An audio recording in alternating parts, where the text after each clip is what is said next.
Ta-da!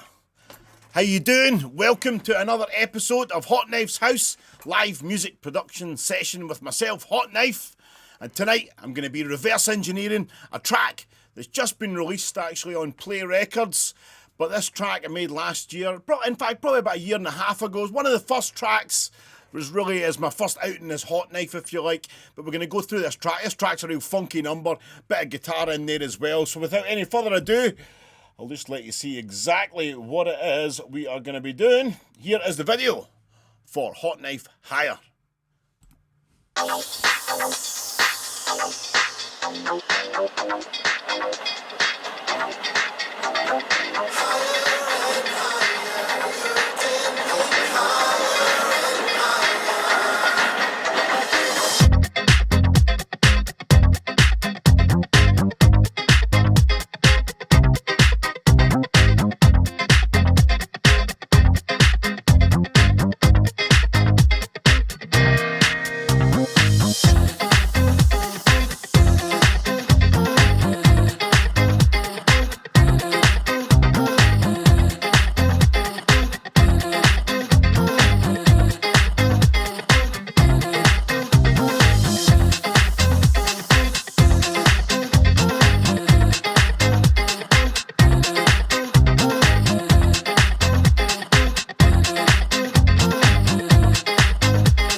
There we go. Sorry, guys.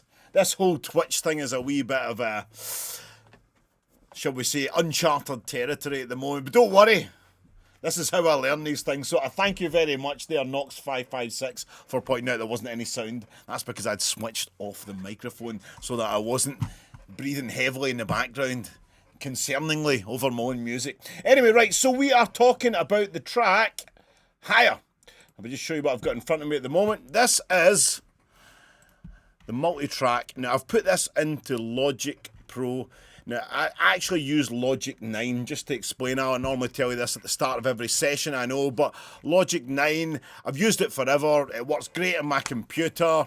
I never needed to upgrade, and the fact that everything had to be 64-bit going on to Logic 10, that kind of threw me a wee bit, because a lot of the plugins couldn't be updated and things that I normally use, so I really just use whatever works for me. I don't think you can get too concerned exactly as to what kind of program you're using. I mean, if it works for you, if it's Fruity Loops, if it's, you know, Cubase and stuff's great as well. I've used that in the past. But I mean, to be honest, whatever works for you. Some of the greatest dance records were made on things like an old SP1200, if you know what that is, an old EMU sampler in it. Very, very basic stuff. But I mean, at the end of the day, did the dance floor care? No, they didn't. And that's what you got to think about when it comes to technology. You know, is it something that's going to make you feel something on the dance floor? Is it something that's really going to, move you in some way? And that's really all to do with the composition, I'd say. The production is always secondary, and whatever program you're using is secondary as well. The most important thing is always the actual content of the track. Right. Anyway, like I say, if you want to ask any questions, if you are on Twitch, you have an account there, then you can ask me any old question that you want. So, Melly Fresh, how we doing? Yep, good stuff. Okay, so back to the track then. We are talking about Higher. Like I say, I've migrated this all over to Logic 10, just so that it's I can run the streaming software here and the sequencer off of the same computer as well. So a lot of the plugins that I've used, I've maybe rendered to the track themselves, but just to talk you through what I've got here anyway, up the very top you can see this is the actual track itself. Yep, so you can see that okay if you go through it. Now you notice that there's two tracks laid out here. What I like to do, this is because I've made a radio edit of the track, and I've also got an extended mix as well.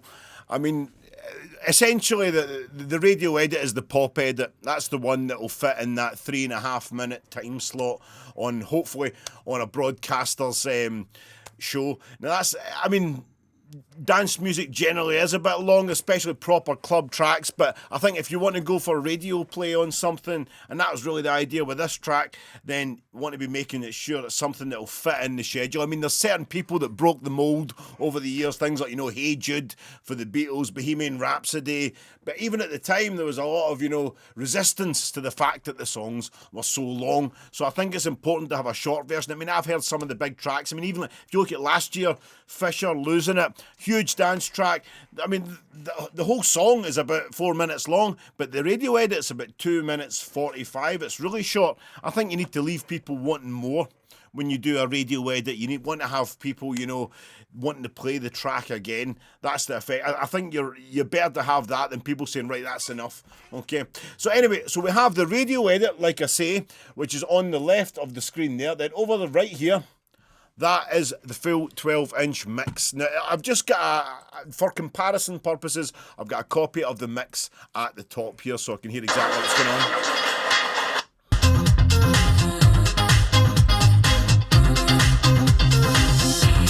Yeah. Okay. Nice one. Okay, so just to go through what we've got on the tracks here and how it's all put together now. I start off the song with a kind of subway type effect.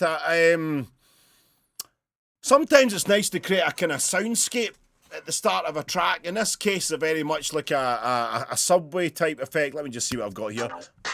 That's the actual track itself. Now, what I will have is a composite of sounds here. Yeah, there we go. Now, I've got a few different sounds here. There's a sound that I use pretty much in every single track, and you'll find this yourself. You'll have samples that you'll just kind of time and time again will end up in a track because they work. And that's the thing as well.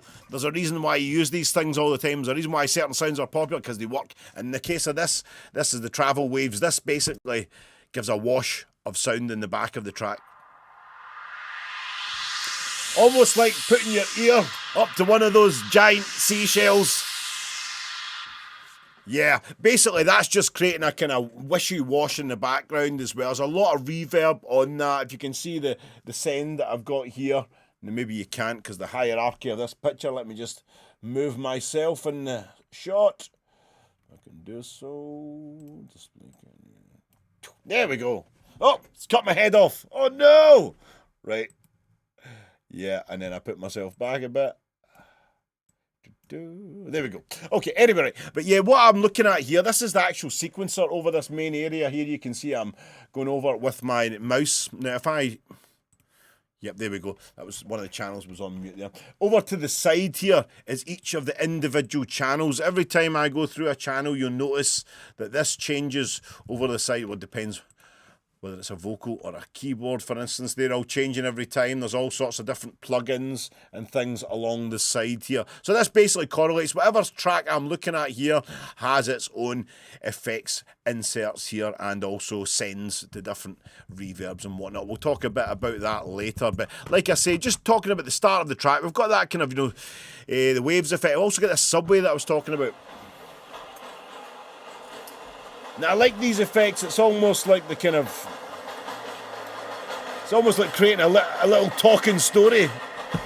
A little talking book almost, I can imagine some kind of, soundscape in there. It takes you somewhere. In the case of this, we've got this subway sound. We've also got a wee bit of the track itself. Now, I've just bounced this down to give us quite a... There we go. Very bass-free kind of sound as well. If you look in at the EQ here on that track... So what I've done, I've swept the bass right off it.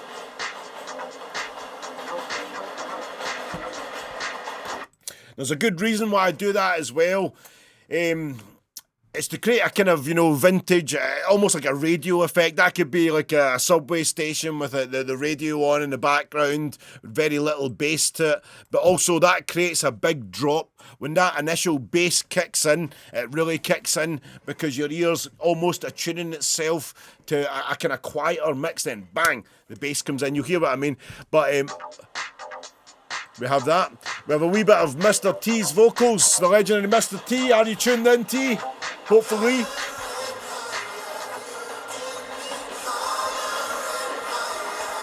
Again, sweeping all the bass out of the sound. It makes it sound like he's, on the tannoy system at the subway. Leads us into the track. Okay, there we go.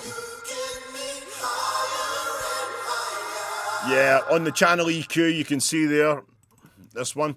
I've, swept it out considerably. Normally a vocal, you wouldn't sweep out the bass any further than about, 150 or so. But in the case of this, we want to go for a real radio effect. Now, the reason why that's got such a... why we take so much bass off, normally that kind of sound you're going for is produced by a radio with a small speaker. It doesn't really produce any of those low frequencies, so that's how you get that real kind of crunchy, bassless effect. It's like when you go to replicate a telephone kind of vocal, we do that a lot, and you really sweep the bass out and a bit of the treble as well, and that just replicates the sound of a tiny little diaphragm producing that sound. Anyway, so enough of that nonsense. Right, so this intro, like I say, it kicks in quite hard. It's quite a soft intro. These intros are good to really announce the track. It's good on radio as well. Sometimes, I mean, the first few bars there are instrumentals, but sometimes a completely instrumental break's good as well because it gives space for like a radio announcer to talk over the start of it. And like I say, this is the radio edit bit we're looking at the moment. So,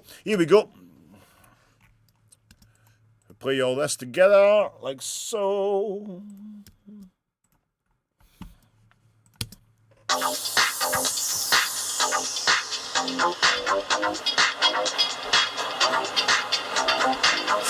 And this is the bit where it drops in, nice and heavy. Here we go.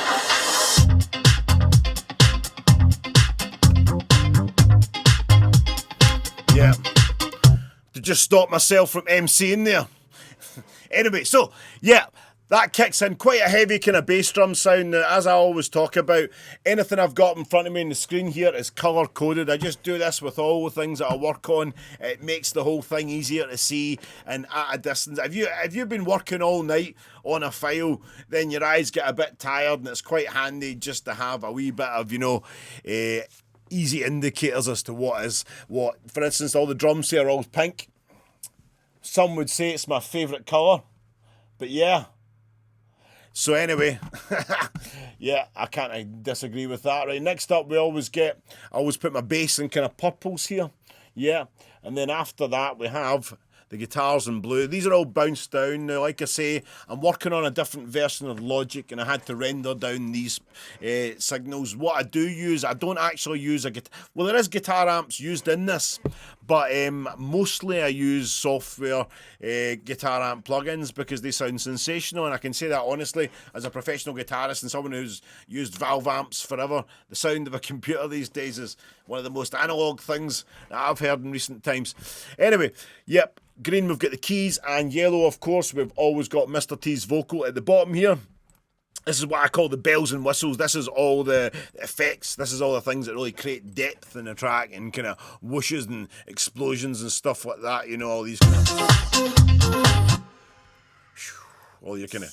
all the things that sound like, you know, opening up a fizzy bottle of juice. Yeah, but essential in dance music to create that real depth in a track, like I say.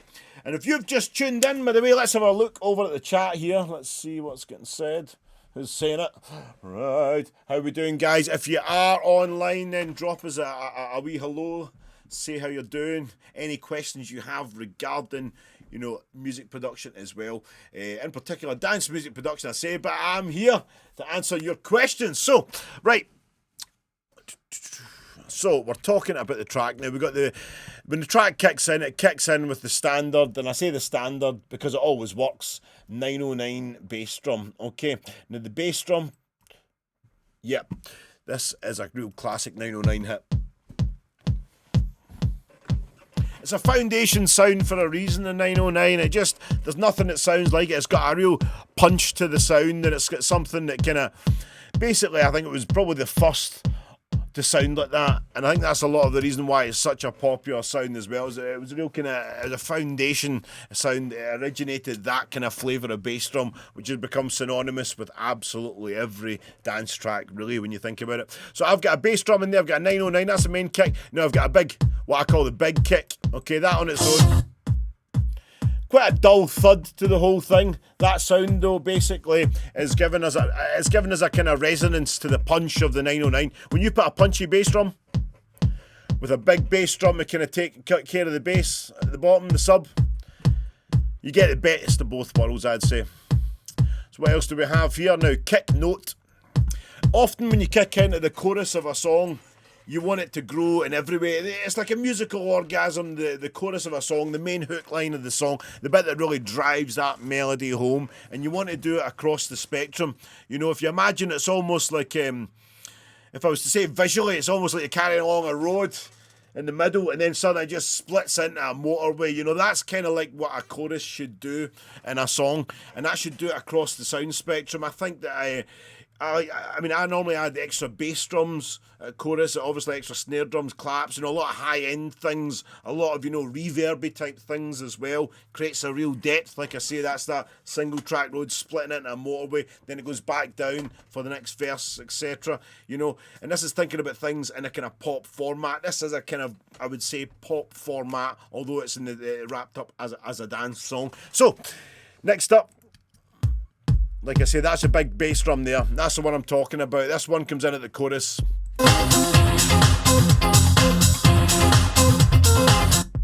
There you go. And that's a big 808 type kick. Another foundation sound.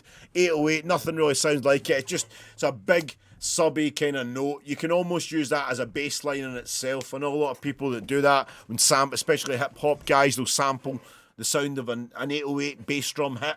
And then when they put it on like a sampler, you can put it over the keys of the sampler, obviously, and change the pitch and play a bass line out of it, and it's got a real resonance to the sound as well. There we go. There we go. Oh, music she wrote. Dropping a wee hello. I'm just looking over here at the chat, seeing what's happened. Hello. Music she wrote. There we go. Nice to see you. Anyway, so we are talking about the track Higher, which is a song that I've released as Hotknife.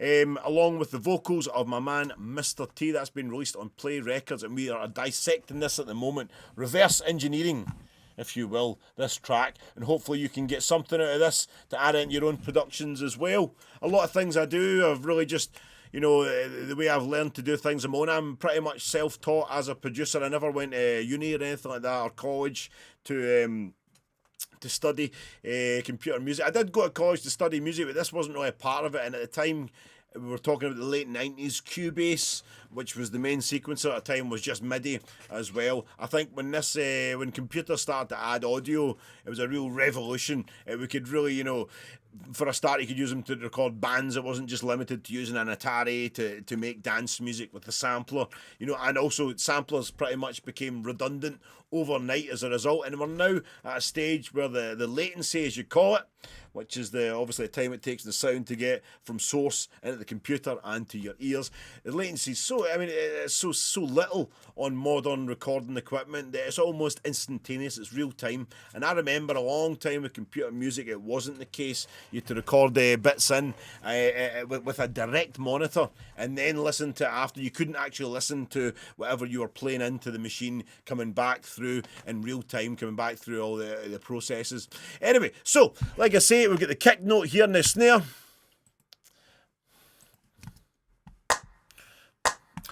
And it's not a snare, it's actually a clap. Obviously that's an R909 sound as well.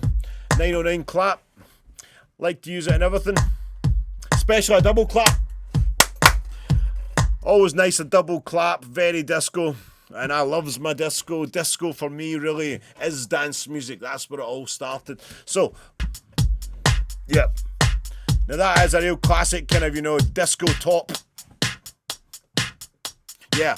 Albeit quite produced sounding, but I like that. I mean, I do use a lot of live disco type loops, but sometimes it's nice to just to have a real repetitive, fat kind of sound, something that really hits the spot every time. If you're using acoustic instruments, then you're always going to be subject to a bit of dynamic variation, but that's why you want acoustic instruments. You want something that has a wee bit of flavour to it, but something that's a produced sound, or certainly a heavily looped sound like that, really hits the speakers every time at a regular velocity, and that for me is part of the saturation of sound that you get out of dance music. So, moving on from there, what else do we have? I have another sample here. Yep, this one here. Now this sample's got to have been used in pretty much every sample, I think. One of them samples I've used in perhaps every track I've ever done once again. So basically, that sample there is a hard house sample. If you remember the style of music, hard house, yeah. And don't limit yourselves, if you're ever using samples, don't limit yourself to one style of music. Even you go on things like Splice, the online sample database, then, you know, look up stuff that you wouldn't normally use for like maybe snare drum sounds. Don't just go in a house and say, right, well, hey, I'll have a house snare drum sound. Maybe go and look at something in a trap or something like that, or something you wouldn't normally listen to. You maybe find you get something really nice in it, or a big rock snare in a dance song. That adds, you know, a bit of something different as well. So, like I say, it's a hard house sound effectively, but in there is a real texture. It works well. It gives us a certain flavour. There we go, and I've got a big fat snare underneath that as well. Yeah, there we go. Another thing that's always in every track I ever produce, that hi-hat sound. It's a very short kind of, you know, crunchy, almost 909 type hi-hat sound, but it really just moves things along. It moves the rhythm along really well, I find, you know. That sitting in between the bass drum always gets the party started. Yeah, totally. We've got a typical 909 snare, typical 909 hi-hat there. And that basically comes in at the chorus once again. Like I say, that chorus, all guns are blazing. That's the bit we all want it. Yeah. I've also backed up the hi-hat with some pink noise. My favourite kind of noise. Yes, indeed. That there just sits under the hi-hat. Gives it more presence in the mix. There we go, if you have on.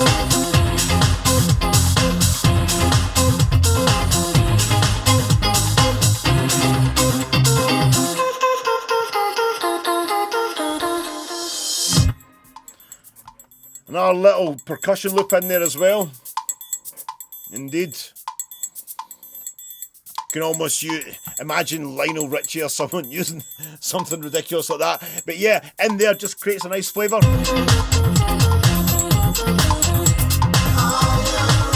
Pumps the whole thing along. Anyway, right, let's see what we've got here and who is talking to us on the chat. Right, here we go. Right, who do we have? Yep, the real Melly Fresh. How you doing? Yeah, do you ever use Pro Tools?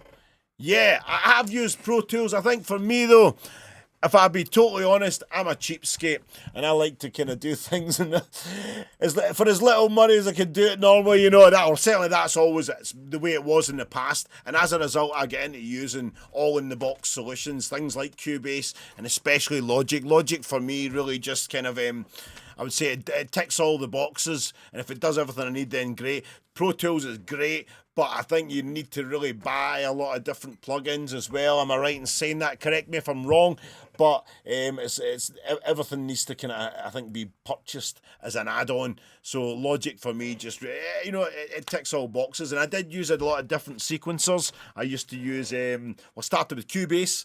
Then I worked my way through Ableton, and Logic for me really does everything. And the amount of time you spend relearning a new sequencer has always worried me, because all the hotkeys and everything that you're used to using, ultimately you find is different from program to program. And when I switch from one sequencer to another, I'm kind of, you know, wrong hotkeys, etc. You know. But anyway, so who else is on the chat here? Yep. OMG. Let me just see what we got here. All right. Yes. How about Fruity Loops? Yeah. How about Fruity Loops, Melly Fresh? Yeah, I used to use Fruity Loops. It was a great little device for creating, well, loops, as it would suggest.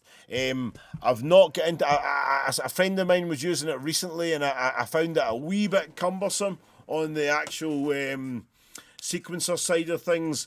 I think when you get used to using one, it's hard to switch. I think they've got you for life, you know. I think Apple, unless they make a complete mess of Logic by the time I finally move on to Logic 10, then I'll probably just upgrade to that. And that's several years behind everyone else. That's how long it takes me. If something works for me, I run with it. I just really get involved in it, you know, and get stuck in. But anyway, thank you for your questions. Right, so just to get... Indeed. Yeah. So, just to let you guys know, if you've tuned in, this is Hotknife's House live production session. I'm taking your questions. So please, get stuck in and let me know what's happening. Let me know if you're listening and what you'd like to see me doing as well. But at the moment, we are deconstructing, reverse engineering, if you will, my track, Higher. Now, Higher, like I say, has just been put out on Play Records. Yes, that's right, Melly. Yeah! Hell yeah! So, this track here, now like I say, we worked through the drums there, bass sounds. Now what have we got here on the bass? Yeah, quite a techno-y flavour.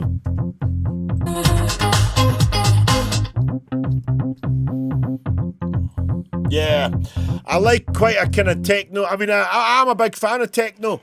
You know, I'm a real kind of oddity, if you like, because I've made a living as a guitar player for years, and to be honest, dance music's always absolutely been my thing. And a lot of guitarists will say, but you can't, you need to listen to this guy. And I'd rather have my teeth pulled out than listen to a lot of, you know, endless guitar solos, because I just don't find it that musical. If something really works, I like the simplicity of groove. And I do love the guitar, but I love guitarists like Nile Rodgers, who's all, you know, for me, the best, you know, and also all the guys that played in James Brown's band, all these kind of funk guitar players that just stuck to a groove and played the guitar as a rhythmical instrument. That really gets me every time I hear it. That's something that gives me a kick, makes me want to dance. That kind of organic thing in that dance music, that guitar for me really adds something, and that's the kind of music I like to make. I'm not a big fan of you know, like I say, virtuoso music, as I would call it. Yeah, for me, all sorts of what should I say? All sorts of music, you know what I mean, has a place for me, you know, and maybe that sort of style of music live as well, you would see that and you would love it. But when I listen to music, I want a groove, man, and this is what this is all about. So this bass line here, I'll just play it to you. Very kind of, almost a kind of phasey type sound to it. Now this is the middle bass, but this is the main bass that I use in the track. Okay, so there's a track. Here we go.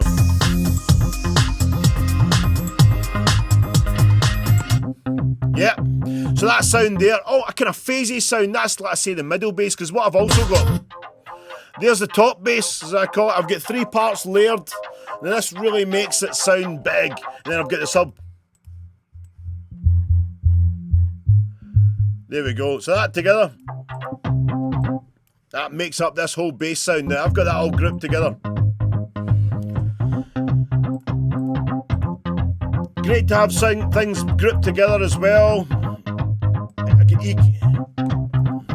All these tracks, like I say, are grouped together. What that allows me to do then is have it all in the one channel. I can add on a wee bit more bass to the thing. I can compress the sound together a bit more.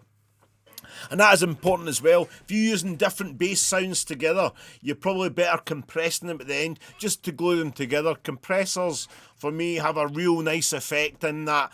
They massage things, they make things sound good that might not have otherwise, especially vocals. A vocal on its own without a compressor is full of different peaks and troughs, and it doesn't sound, you know, it's too dynamic. Compressor just brings everything into a nice line, or you can really ramp it up and have it just fuzzing everything or making things really crunchy sounding, which is really nice as well. But to compress the bass together, purpose of that, it just glues the sound, and that for me is a lot important when you're doing things with layered sounds. If you use a lot of bass drums, for instance, maybe put them all through the one channel grouping, bit of compression on it. You can also EQ them together as well. So like I say, I have this on here. I'm pointing up here, but that's it. There we go.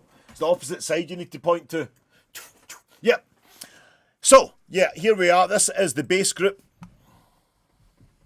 Oh, hang on a second here. Let's see who's in the chat. Melly Fresh. Hello. Yes, indeed. Love Nile Rodgers. Yes. Don't we all? Nile Rodgers, what can you say about Nile Rodgers, man? He really kind of ran with his own style, and that's something that I respect. I don't think he's the most, I mean, he's not a virtuoso player by any means, but one thing he has that nobody else has is his own musical thumbprint. When he plays the guitar, it could be one chord, and you know it's him, and that for me is everything as a musician, you know. I mean, even as a guitar player, if I listen to a lot of people, if someone's not got something that makes them themselves, then it loses me a bit. I like to hear that in producers as well. But Nile Rodgers, obviously the man, indeed. Yes, indeed. Knox 556, you met him. Tell me more. Okay, interesting indeed. We're on the chat here, like I say. If you're on Twitch, then you can chat to me and talk nonsense. I'll even take questions unrelated to music productions as well. To hell with it. Anyway, yep, I'll just wait on that story coming in about meeting Nile Rodgers. I've been to a couple of his talks and stuff as well. You know, he does kind of like book signings and things, you know, and he's always very interesting, I find. And, you know, who could begrudge him the current success he's having at the moment? Definitely deserved. Anyway, so, right, okay, so that was the bass that we're talking about there, right? Next up, we got a lot of guitar tracks here. Now, these guitar tracks... Yeah, these guitar tracks run throughout it. The song is very kind of guitar heavy, okay? The song uses specifically a lot of riffs in that Nile Rodgers style, funnily enough. So, yeah, there we go, the guitar's hooked up. Haha, right then, let's see what's happening here. I'm interested to see what's on the chat here. He was at a music conference where you pitch music to music supervisors. We chatted for a few minutes. Cool. I bet he was cool as. Yeah. I went to see him in Edinburgh, and it was Irvin Welsh, the guy that wrote Trainspotting, that was interviewing him. The first thing this guy managed to get onto, so Niall, you used to sniff glue when you were 10 years old. And then Nile Rodgers, funnily enough, just ran with it, and he just started talking about it like it was nothing, which I thought was great sportsmanship, considering this guy was just trying to catch him out. Total gentleman. Anyway, right then, so, like I say, here we are. Yes. Yeah, now much like Nile Rodgers as well, I am using a Fender Stratocaster. And a Fender Stratocaster, something about the sound, it's just really, I would say, the most, it's the most percussive of a guitars, really. You know what I mean? Your Les Pauls and stuff that I've got in the background here. Now, the Les Paul is a great guitar, but it's great for a lot of kind of heavy metal and stuff, I would say, and even jazz, strangely enough. It's just got a very kind of rich sound to it. The Stratocaster has a very kind of plunky, kind of percussive sound. So, you know, also the pickup that you're on the Stratocaster as well really kind of makes it sound funky and makes it sound sharp and stuff. I mean, just to talk you through this very quickly, we have a 5-way selector switch. And there's these 3 pickups on the guitar. When I have this neck selected here, okay, that's that pickup. And this is the 2 of these pickups on together. Then we go to a middle position. And then as we go further, it gets a bit sharper. Go from quite a low sound to quite a... And it just varies the tone, okay? But there's a sweet spot with these 2 pickups on.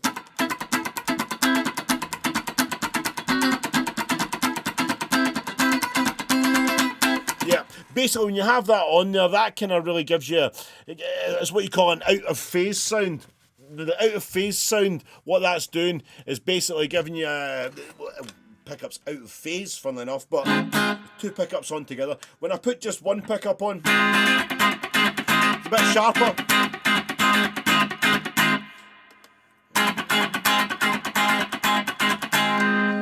Let's jump onto the chat here. So, having that pickup on there, 2 pickups, like I say, that gives us a real nice kind of funky kind of sound, and that's what I've used for this track. Now the whole technique here, like I say, entirely borrowed from Nile Rodgers. That what I'm doing here is I'm muting the strings in one hand, creates a very rhythmic type effect. And occasionally I'm dropping in the chord, occasionally I'm letting my finger push down on the chord here, which creates this kind of real rhythmic kind of chunking effect.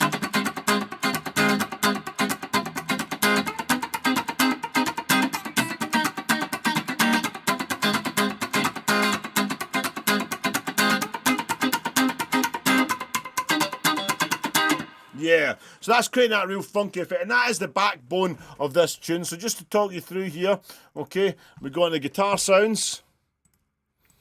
So throughout the whole track we have this. Yeah. And that's the sound that really drives the whole thing, yeah? Here we go.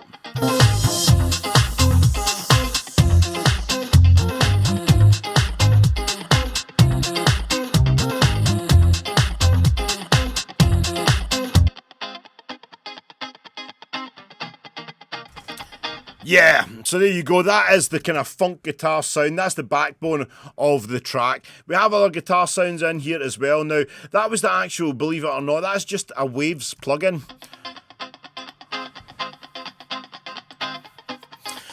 And like I say, I mean,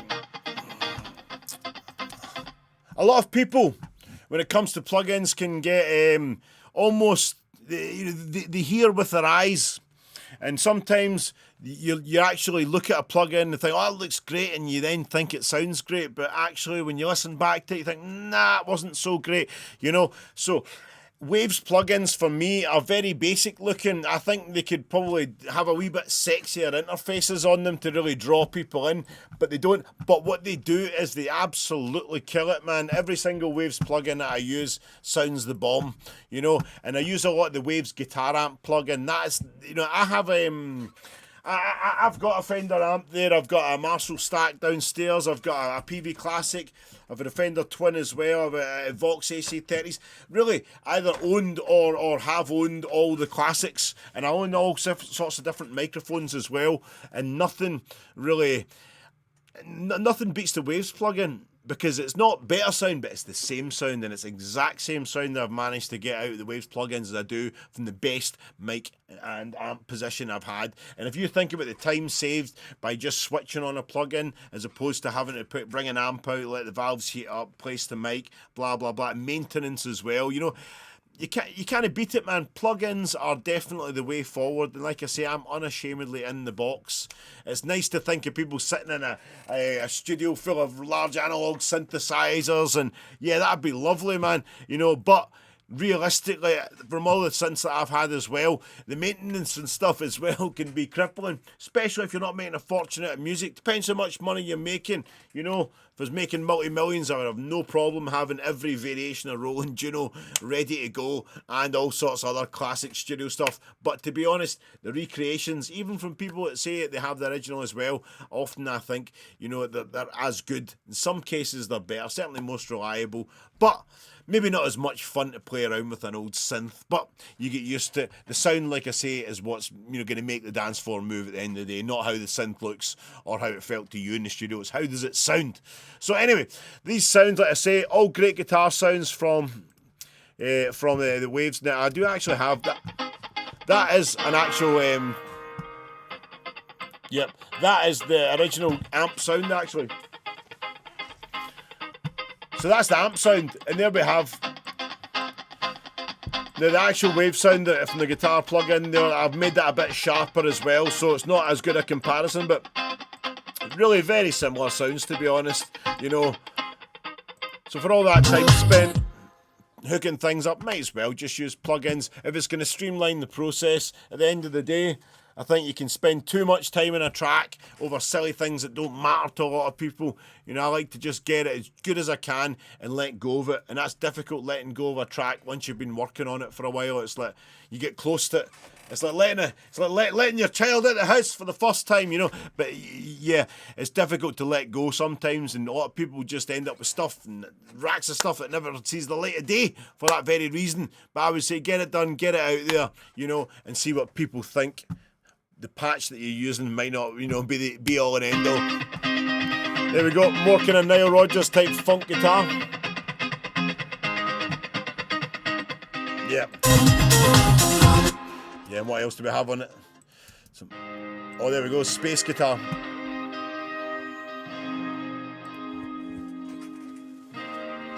Beautiful. Can swim in that.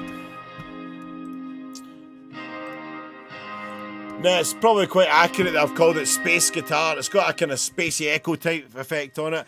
And yeah, it's almost like space disco.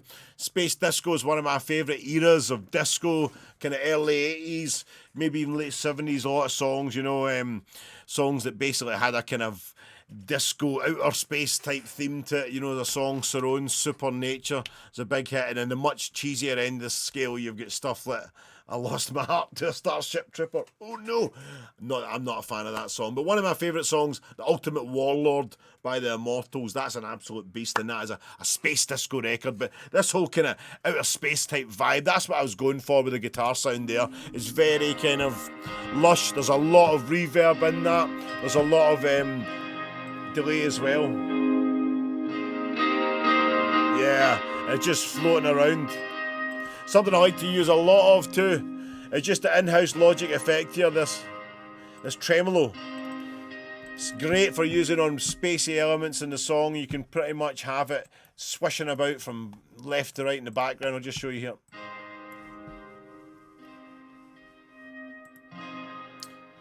You should be getting that. Should be getting that in stereo, glorious stereo, because I have upgraded the setup this week and we are now in stereo. Woohoo! Yep, we've brought you into the second half of the 20th century. Anyway, yep. Right, what else do we have?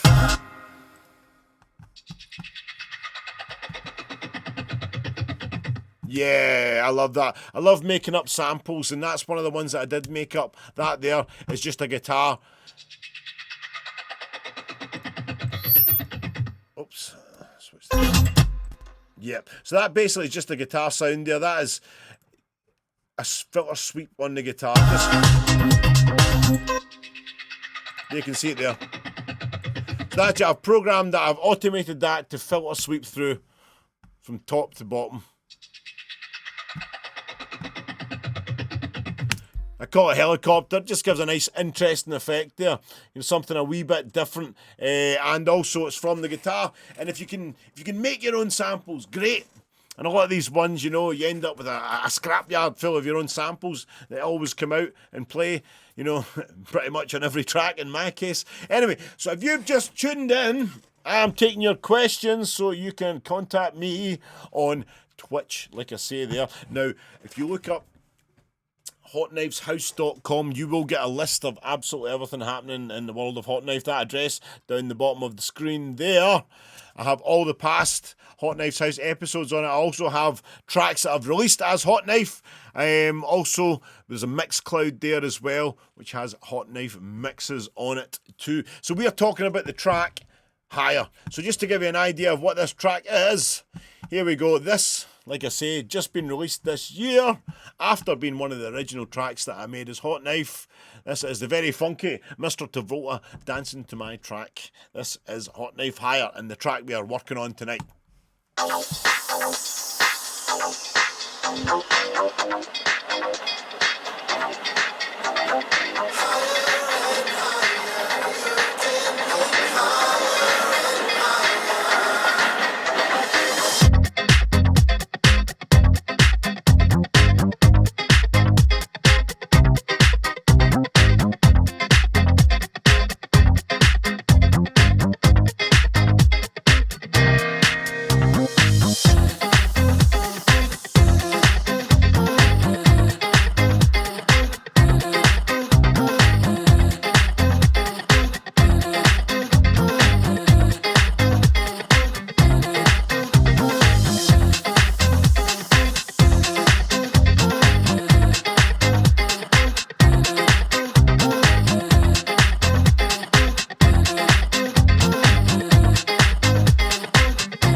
There you go, that was, of course, Hotknife Higher.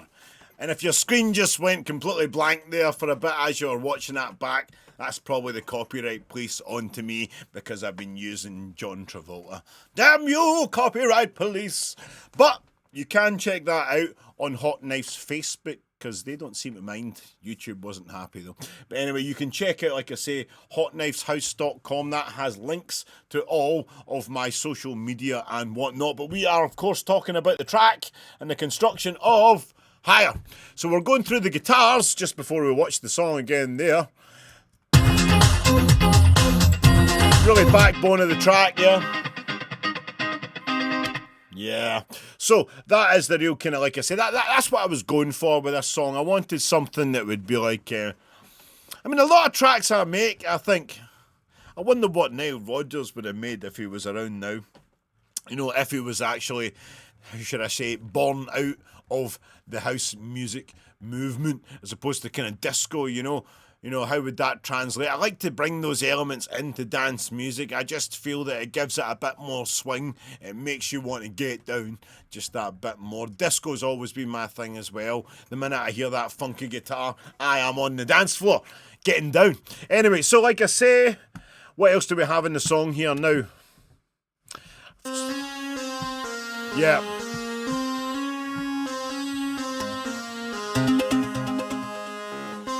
That's just a lead riff that's following what's happening on the vocals, okay? So, yeah.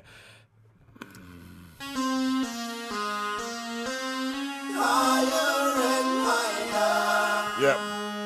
Higher and higher. You get me higher and higher. Yeah, so I'm using it as a vocal riff as well as a kind of synth riff. I think it's really effective when you're using your production to bring the riff. If it's a song riff, bring it in before maybe it comes in as a kind of as an instrumental type sound, as something, you know, maybe a synth noise or whatever, and bringing in that kind of, new melody, and then there's an expectation of it. Then when people hear it, they go, "Oh, brilliant!" You know, it really kind of brings the party in with it. If you've already suggested there's a melody coming, you know, a big vocal melody, which that is the crux of the song. Higher and higher, you get me? Higher and higher, all that stuff. Yeah, I do my own guide vocals, man, but that's why T does them for me. But anyway, right. So, like I say, another sound that we've got here that's quite important.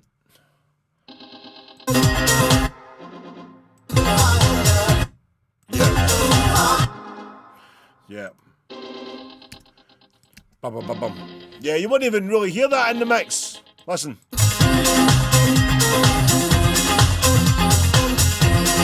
Yeah, you can barely hear it.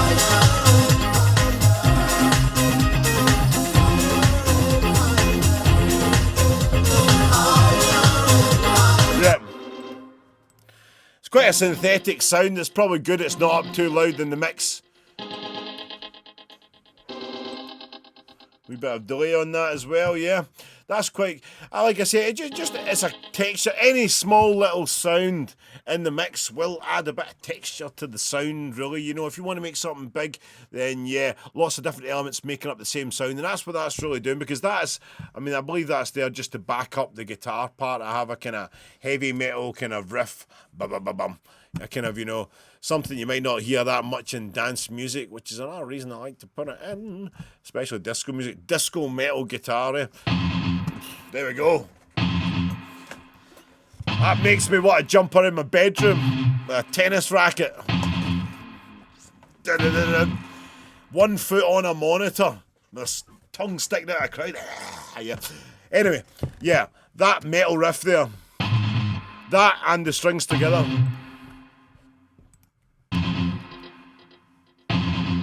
You can barely hear them. Just adds a wee bit of top. If I turn up, there we go. Yeah. Bum, bum, bum, bum. Like I say again, it's about layering sounds together. It's about, putting a few different sounds of a kind of, it's basically playing the same riff, but one of them with a more, a more of a note to it, one with more attack to it, and then maybe one with a bit more bass to it. Then you're covering the full spectrum. You've got to remember how sound's going to be reproduced. A lot of people, like I said last week, they basically end up listening to songs on the speaker of an iPhone. I mean, for all the evolution in music, we're just listening to MP3s on the speaker, but I do it, listen to this song, man. Oh, there we go, yeah. So it needs to sound good on the speakers of an iPhone. A great way to test your music as well. But what you're going to get from that, you're not going to get the bass out of that. You're going to get all the kind of higher and the kind of mid-range type sounds. So you need to have sounds that translate across the full spectrum when you're making music, really. Especially a lot of EDM type sounds are seemingly very basic bass drum and, a big fat kind of bass, offbeat hook or whatever. But when you listen to it, there's a lot of different sounds that have been added to it, and that's how you make things sound big. Right, anyway, over to the chat here. Yes, nice to see you in there, guys. Say hello. Yes, indeed. Anyway, right, any questions, fire them over. Now, we are talking next about the icing on the cake. Yes, that, of course. Well, before we look at Mr. T, we actually have a sampled vocal. This is one of the main hooks.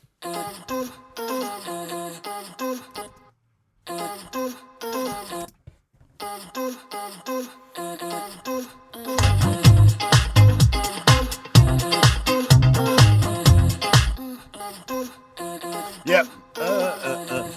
I think I kind of really just get swept along in a fashion there because a lot of that choppy vocal sound type thing. I mean, that's just a vocal that I've spread over every note on the EXS24, which is the in-house Logic sampler. What's great, man, I've never really used a real sampler, I must confess. I have not used a real Akai because I've used the pads and stuff, but I've never actually had the need to, because when I started really making electronic music, it was audio had just been able to be, input through the computer, which was a real big deal. Like I say, ended samplers overnight. So, and the ones that I use here, I mean, really doing what a lot of old things would have done. I mean, there's an instrument. What's it called again? The Fairlight CMI. Yeah, I think that was one of the first things, where you could really take one sample and spread it over every note on a keyboard. But it was about £200,000 or something like that at the start of the 80s, and very few people had them. And I think they're still very expensive as well. But basically, that was the kind of idea. Then taking one sample and moving it across all the keys. Songs like, Art of Noise, big fan of them. Trevor Horn, he used the Fairlight CMI, and it gives that kind of, choppy sound. So, I mean, this is where this sound originates back to. But I think maybe in 20 year cycles, as music happens, it found its way back into the mainstream, where that kind of, choppy.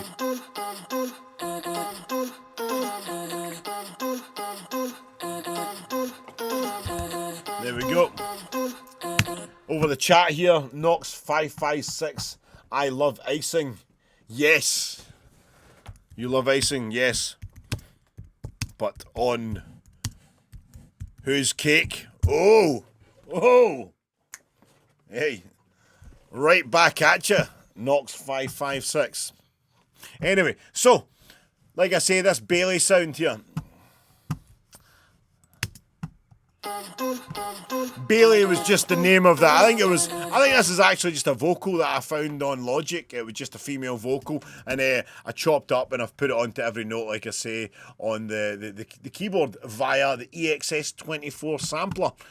Which,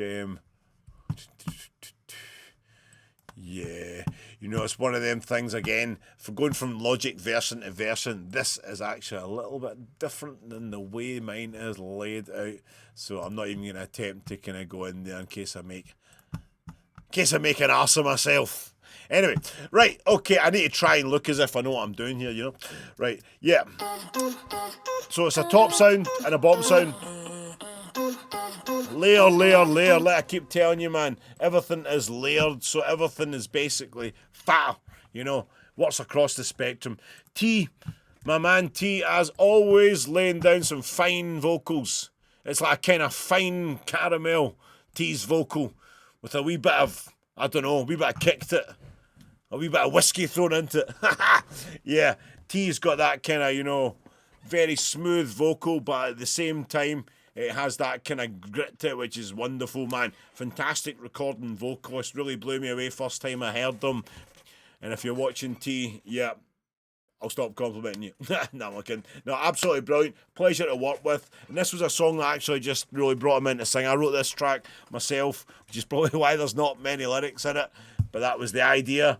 Just one basic phrase to kind of heighten the mood, so to speak, and also give people something to sing. People like a vocal hook, no matter how small it is, because everyone's got a vocal cords ultimately, and we've been talking to each other for 200,000 years. The human ear is tuned to the human voice, and that's really why vocals really resonate with people, in particular, on the radio, because you can sing that bit to themselves, and everyone thinks they're a singer ultimately, don't they?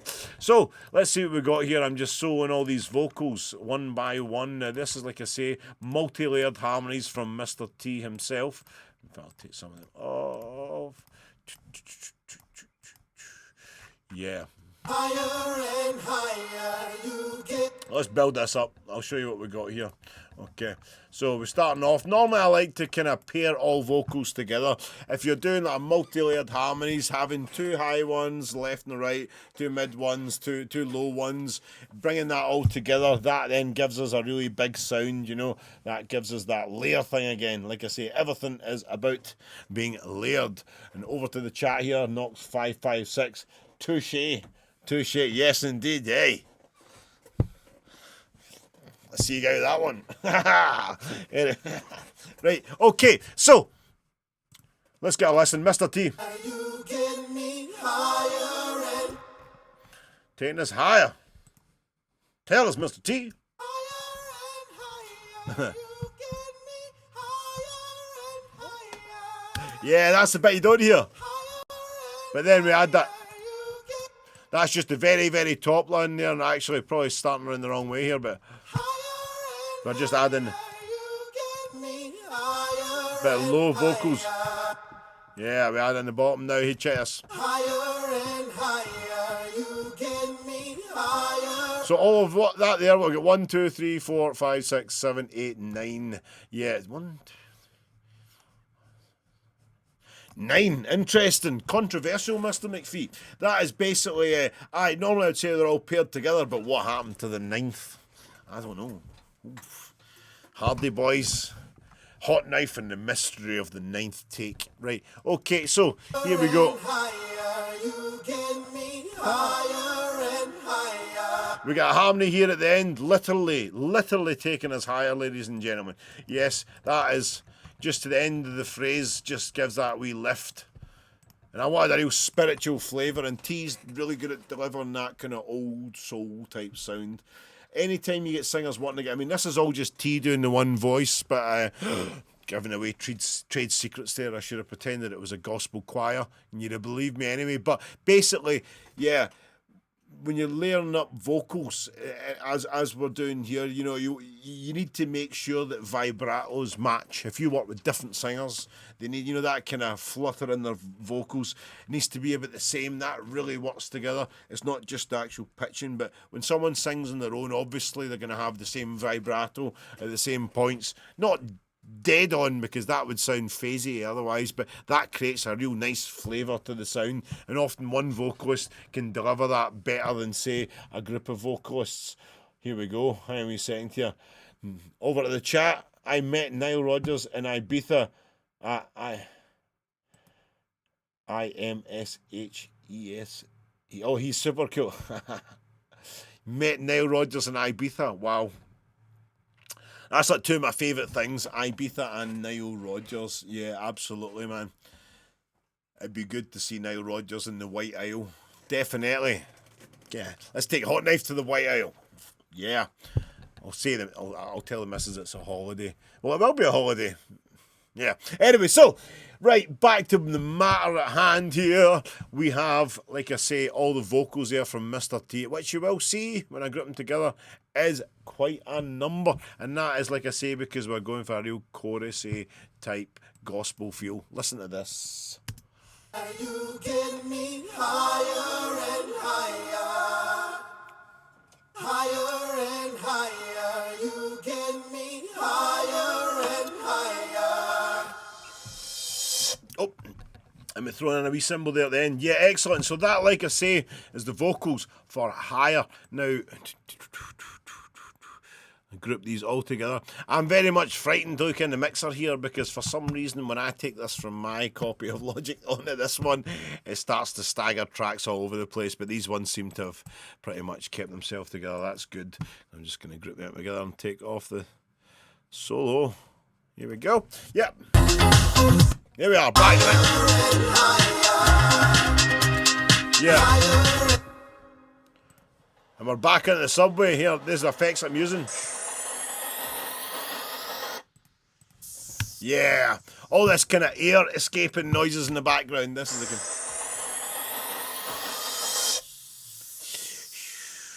the. Now, I literally use a backwards cymbal on everything. It's a great way to lead into a section.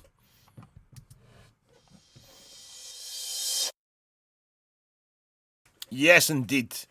Anyway, that is a kind of, like I say, de facto Hotknife sound, the backward cymbal, but then leading into a gas escape.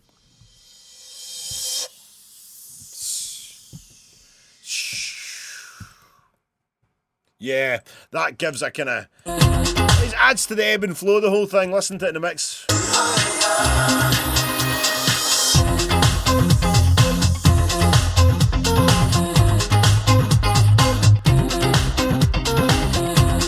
Yeah, so they're Yurney, as they say in Scotland. Yep, Subway's coming in. Yeah, but that is more or less all the sounds that have been used in that track. Hopefully you can get something out of that and put into your own compositions. Like I say, I'm here to answer your questions every Friday at 8 PM. Now, just before I shoot as well, something to talk about. There's a 12-inch mix of this. I've put both files on the same chat. What I normally do, either do the 12-inch mix first, and then out of that I make the radio edit, or vice versa, but I always use them on the same file here. Okay, now these, if I just cut down the middle here to show you what I'm talking about, because they were, like I say, they were bounced together, so they don't give a full separation of where the tracks are. There to there. Yeah. Take this wee tag out here. Yep. Erase.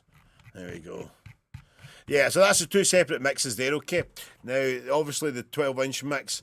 Anytime you do a 12-inch mix, I think the idea is just to really just give more groove there, you know what I mean? To bring it in slow. It's almost like bringing it in the time it should be. I feel that with a radio edit, you're always jam-packing something. It's like, you know, a box of fireworks, man, going off at the same time. You know, it's not really got time to build up. And that's really what you're doing with a full mix, with a 12-inch mix. Initially, I mean, was it, I think 12-inch mixes came about as Tom Moulton, who was an old kind of like swimwear model type guy in the 70s, but he's also a legendary DJ. And I think he invented the 12-inch mix in the disco era just so he could take a piss, you know. Don't know if you know that, a wee bit of rock and roll trivia there, because, you know, they couldn't leave records playing for that long. Basically, if it was a 3-minute track, they need to keep mixing them all the time, and they wanted a wee bit of time. But so the 12-inch really was born out of someone needing the piss. But on the dance floor, it just drives people crazy, man. That is the mix that you want to really use. 12-inch mixes, if I was making one, which you have here, you want to have a bit longer, a kind of mix-in intro. I've got quite a bit of it. This. The actual intro section, that section is longer than the original. You can see that's twice as long there. A wee bit of time to mix in the record if you're a DJ. Not that it's as important these days, because digital software, you can loop sections of the song and things. But if this was cut to vinyl, I'd be quite happy with a 16-bar intro.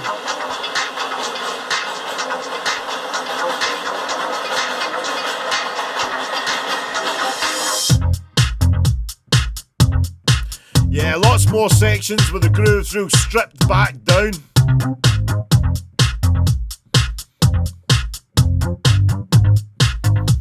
Bringing the guitar in here, it's a filter sweep.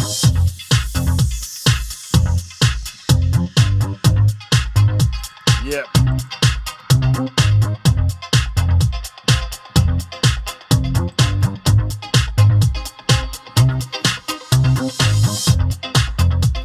Bring the claps in.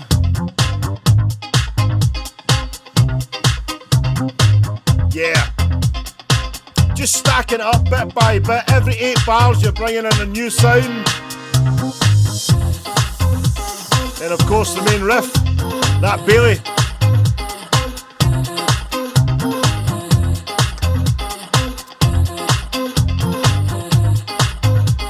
Then when the party gets started, the hi-hat.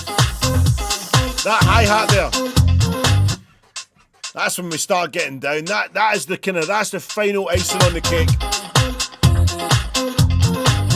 Oh, hang on a second.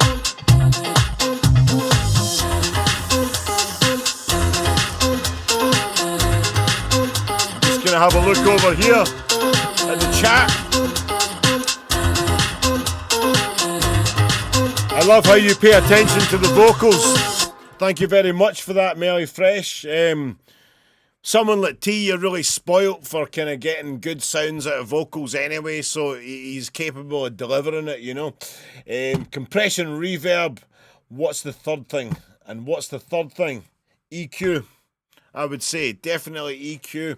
When you're talking about putting your vocals in there, Melly, you'll know this. I know you're an expert. But yeah, basically, anytime vocals are concerned, the main thing I would say is to take out 500 hertz. You know, that is the horrible frequency. Anytime you listen to music, this kind of frequency here, which I always avoid. It kind of gives a real kind of boxy kind of sound. It's a horrible frequency. Between 300 and 500, that is the kind of real error area, I would say, with, you know, maybe people that come in with tracks that they've been working on in the house or something, or have not really understood the frequency spectrum. Okay, so you always take that down there. But yeah, basically, I don't want to ever boost too much on the frequencies when it comes to vocals, because if you do, you probably find that the sound wasn't right in the first place. It should be a subtractive process, like I say, when you're doing vocals. But anyway, yes. Fun to watch you that. Yeah, thank you very much. Thank you. Nice one. Yes. Yes, indeed. Yes, and yes, Melly, yes, indeed. 500 hertz, look out for that horrible area. And everything as well. Something else with vocals. A male voice really peaks around 1080 hertz. What I mean by that is, I'll just pump up this vocal from T. Where can we find him? Mr. T, are you in the house? There we go. Yeah. And I'll loop this as well so that I can... Yep. I'm really pumping up the frequency, and the way I can EQ things is I will always get a spike here and just basically kind of go up and down, almost like, you know, seeking for that frequency that annoys me. Most of the time I can realise what it is, you know, on first listen it's quite obvious, but initially, if you just put a spike up there, that's just kind of what you call a kind of low Q, or a high Q I should say, which means it gives it more a spike, and just kind of go through the frequencies. Listen to this. So you're right on 1080 hertz. I'll just show you that. 1080 hertz. That is where the male vocal really happens. That's one of the main standout frequencies. And that's important, not necessarily for doing the vocal itself, but if you've got another mid-range sounding kind of instrument, then basically like a guitar, or sometimes keys as well, you know, what I do is I group them together, all the trebly sounds, and I take 1080 hertz out of the group channel on that particular group of sounds, because what that then does is it allows the vocals to sit on top of any kind of mix, and that's really what you want. Vocals should always be sitting on top of the mix. So like I say, this frequency here, 1080 hertz, I would take that out. Normally quite a kind of maybe not too wide a Q, but yeah, taking that out of any group channel other than the vocals. You know, any kind of treble instrument, any mid-range instrument will make the whole thing sound nicer. Also, use a different reverb on the actual vocal than you would maybe use on a group send for like guitars or keys or something like that, or any kind of mid-range sounds. A separate EQ on the reverb, because you could always EQ your reverb, but a separate EQ on that reverb, and just basically a reverb that you've put on the actual channel strip itself will make the whole thing just sound a bit, you know, more separate, and that's what you want as well. You want a wee bit of difference so you can really hear the vocal on top of the track. So, what have we got here? I'm just checking out my chat again. Wee bit of flood activity. Thank you everyone for having tuned in, by the way. Anyway, so, like I say, right, this track here, just to kind of finish off what I was talking about, I'm using a 12-inch mix here as well, okay? 12-inch mix. We got... Yeah, so this is where we got to.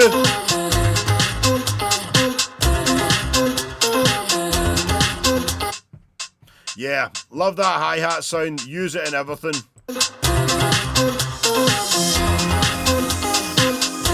Spacey guitar again. I'm sure I got a solo in it.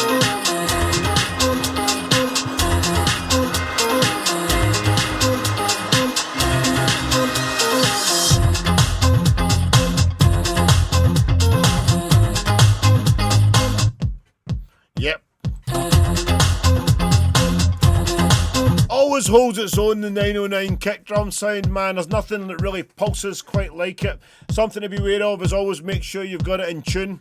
I went through some old recordings that I'd made years ago, 20 years ago, the end of the 90s, but I noticed that the bass and the bass drum were out of tune, and I wouldn't even notice that at the time, so I didn't have speakers to recreate it, but especially if you're using big kicks like that.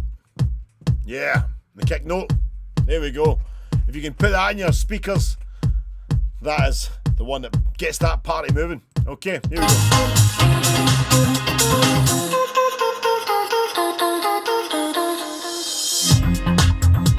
Yep. So all these sections are a bit longer as well.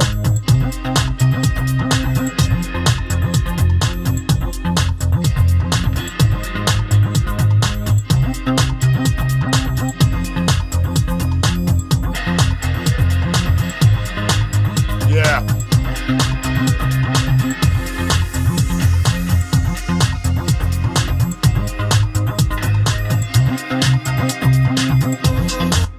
That's one thing I can do as well. I was going for a wee bit of a guitar solo in there. A guitar solo in a dance song? What's that all about? I know. Part of me's shocked at myself as well. But you know something? It gives it a wee bit of that 70s vibe, and that's something that I'm always happy to keep in. That's for me the real kind of era for that funky kind of guitar sound. It's not been bettered since the likes of Nile Rodgers or any of the kind of original funk gurus. So, yeah. Where is that?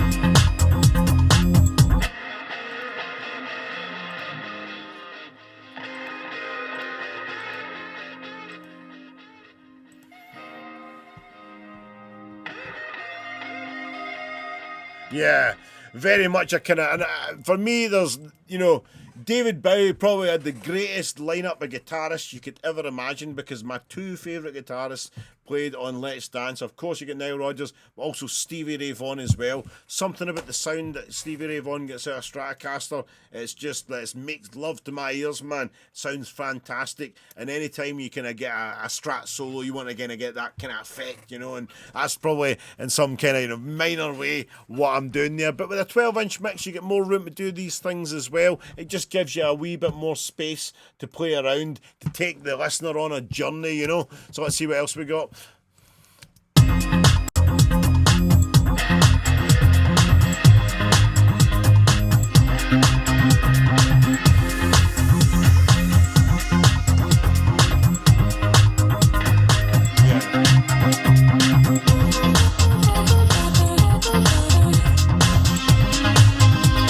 Yeah, I left the vocals off of this track.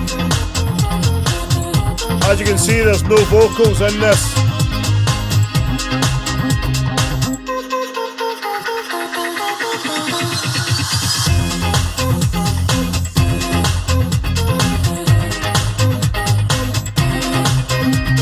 Yeah, I left the vocals out of this mix. I think it's just nice to get a kind of solo vocal as well. Sorry, a kind of instrumental solo vocal. What am I talking about? It's basically good to get a complete instrumental mix as well. Sometimes I think, if the track's saying something, if the track's got a vibe about it, then that'll hold up on its own as well. And it should have, because the perfect marriage for a dance record, or any record for that matter, is that top line that really makes you kind of, moves you, if you will. Not I'm saying that this does, but still something that's memorable, something that just really works, something that you walk around singing, and then you marry that up with a killer hook, something really heavy on the back, and something that just kind of makes you want to get up and dance. Then that's the combination you're looking for. So both of those elements should effectively work on their own. But this is, as I say, this is instrumental.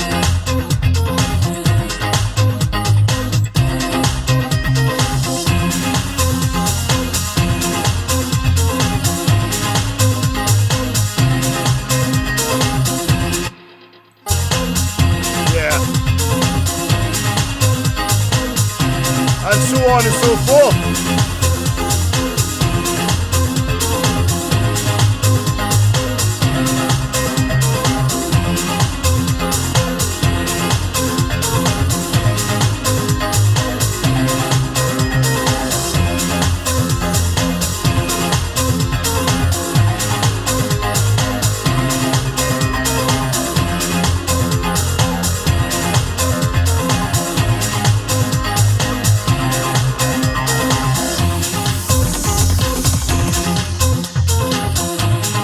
Yeah, man.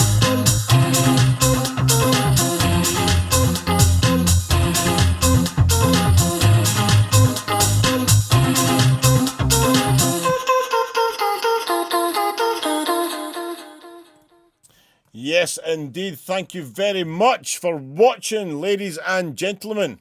And basically, yeah, I am going to go. You know what? I think I'm going to go a bit crazy tonight. I think I might even jump onto Facebook and do a live DJ set, maybe about 10 o'clock.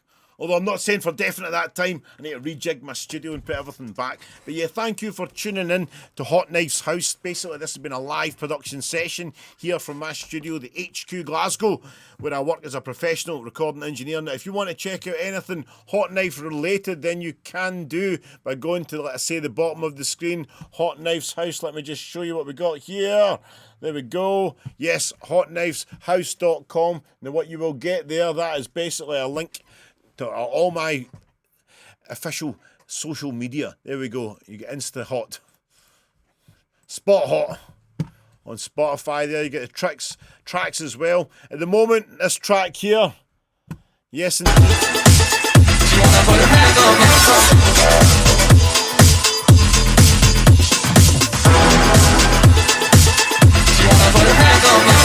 Yeah, man, that is a remix that I done for Jackal and JLM, and I believe that's doing very well at the moment. That is sitting at number 2 in the Electro House charts and Beatport as we speak. So anyway, here's a link to everything else you hot. Now I'm going to start putting up these links here as well. I'm going to start putting up all the original broadcasts.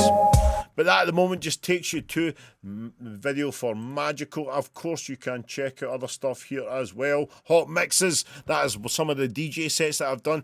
And Hotknife's house, which is what you're watching at the moment. So, thank you very much for tuning in, guys. Now, I'm just having a wee look here to see exactly who's doing what, where, when, why, and how on Twitch here. And then just go through. I'm just looking over here at my screen. And I tell you guys, I am Modus. Yes, indeed. Go over and check him out. He seems to be doing a wee bit of music reviews here, I believe, yeah. On electronic music in particular. So, I'm just going to stick a wee note there telling you guys where to go. I am Modus. Yeah. And I will see you over there. But I think I'm just going to go and start doing a little setting up for a DJ set, like I say, man. Dust off some cobwebs, give you a mix for the Friday night. Something to go mental to. Indeed, and I'm going to be back here every Friday at 8 p.m. Okay, so here we go. I'm going to direct you over to this site there, and I will see you there. There we go. So check him out, and I will thank you on the chat as well. Thank you very much. I have been G-Man. This has been Hotknife's house. Thank you very much, guys, and we will see you next week. Okay, thank you.